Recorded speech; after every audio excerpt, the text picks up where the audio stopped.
Blimey. Oh, it looks terrific. It really does.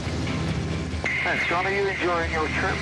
Absolutely fantastic. You look marvellous. I don't mean you personally, but you and the plane. No, I think I'm just a spare part. I think the aeroplane is the best thing. This is what it would be like if you were in a Messerschmitt and the Spitfire started to come in and attack you. I can't see anything now. I think I'd have already been shot down if this was in real life. I can't see him. Where is he? Where is that Spitfire? I'm sure he was somewhere.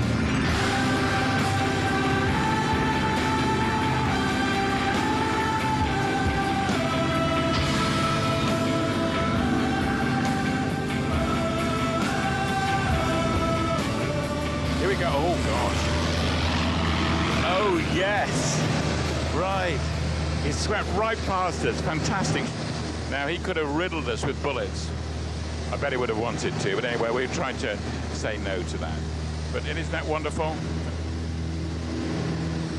That's where you want to see a Spitfire, don't you? In the sky, not on the ground, not in some museum, flying there in the sky where it should do. It might look old-fashioned now, but the Spitfire was the very latest in the Second World War, and our model, the Mark IX, was the best of the lot. Its top speed was over 400 miles an hour. It could operate at higher than 40,000 feet. Its two 20mm cannons and 4 machine guns were fierce enough to bring down the mightiest planes in the Luftwaffe's arsenal. The stakes couldn't have been higher. Tens of thousands of British civilians and hundreds of fighter pilots were killed during the war. And it wasn't only the RAF who believed in the Spitfire. It was flown by nearly all Allied air forces. Hello, Paul. It's John Sargent here. Well done. Brilliant flying. Thanks, John. Do you think we're a bit old-fashioned, or do you think that, you're the old-fashioned plane? You know, this is a beautiful machine. It's, as I've said before, it's a work of art, and flying very well. Right, Paul, we're not too far from Birmingham now, where we want to be. It's so easy to get caught up in the excitement this plane generates. But as the West Midlands spread out below us, it's time to re-engage with our mission. We're now right over the factory at Castle Bromwich that produced half the Spitfires in the war. But on the 13th of August, 1943, one particular Spitfire was built there, and that's ours, the MH434. So it's a great homecoming.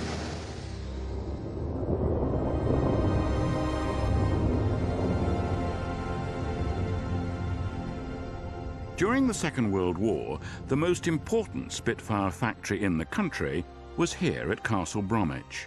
And one man can remember actually building the plant. His name is Eddie Fox. Our job as engineers was to make and build the production lines so that you can make Spitfire aircraft. Well, you're going to show me around, are you? Yep. Today, this is a state-of-the-art car factory. When Eddie arrived here for the first time, over 70 years ago, it was an empty shell. But he and his team soon created an efficient production line. When MH434 was built in August 1943, it was one of 300 Spitfires completed that month. Not bad for a man in his early 20s. How many Spitfires altogether did you end up building here? I think it was about 12,000. And that's more than any other factory in the country. Oh, yes, yeah. What was it like when you produced the very first Spitfire from this plant? It went out through the big hangar doors, and we all stood and cheered and really patted ourselves on the back, if you like, because we got one off. Alec Henshaw, the chief test pilot, he gave us a display with that aircraft. Oh, right.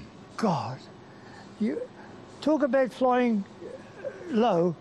And we never took our heads off, I don't know, but he really threw that Spitfire around. And that also gave us a great warm feeling, knowing that that was the first one that had come off the production line, and he did everything that Alec Henshaw wanted it to do, By 1943, nearly 16,000 people were working round the clock here, building Spitfires and other aircraft. Nearly half of them were women. With on-the-job training and no shortage of work, people flocked here. Catherine de Gregorio was just 16 when she arrived from County Limerick in Ireland. She was working in the tool room when MH434 was built. Coming from a little village and then come over here to a big place, and to think you're going to build Spitfires, I can't explain the feeling, you know. You sort of think to yourself, you're in a dream, it's not real. But of course it was real. It was good, it was very good. And the people were lovely. People were all very cheerful and carrying on, helping each other along. You know, such a delicate thing to sort of put all them bits together and see what comes at the end of it. Give you a lift, I think, oh, I helped to build that. I bet you feel quite proud. I think we took part in it all, yes. Catherine didn't think she was building a legend. Nobody thought that, but she knew that her work was vital. She was determined to do her bit, and that certainly deserves a salute from one of her planes. Oh, yes. Brilliant, Paul, well done. Okay, Paul, that was amazing, wasn't it? Going back to see the factory where your Spitfire was built. It is nice to take the aeroplane home. Eddie and Catherine's stories show the passion people felt for their plane. It's amazing how many people found themselves caught up in the whole Spitfire story. One of the people who lived here during the Second World War was June Eastlake, and she was just a little girl when her whole life was turned upside down by the war. During the war, June's family lived just a few miles from the factory at Castle Bromwich. The Spitfire factory was one of the first factories that was targeted.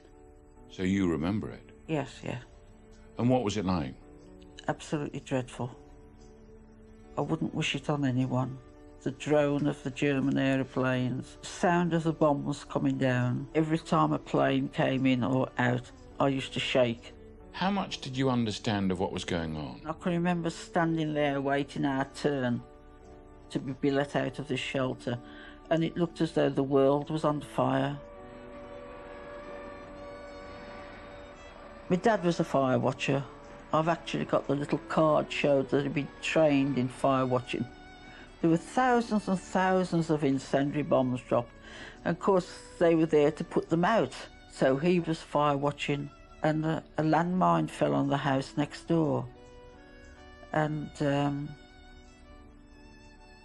house collapsed and buried my father.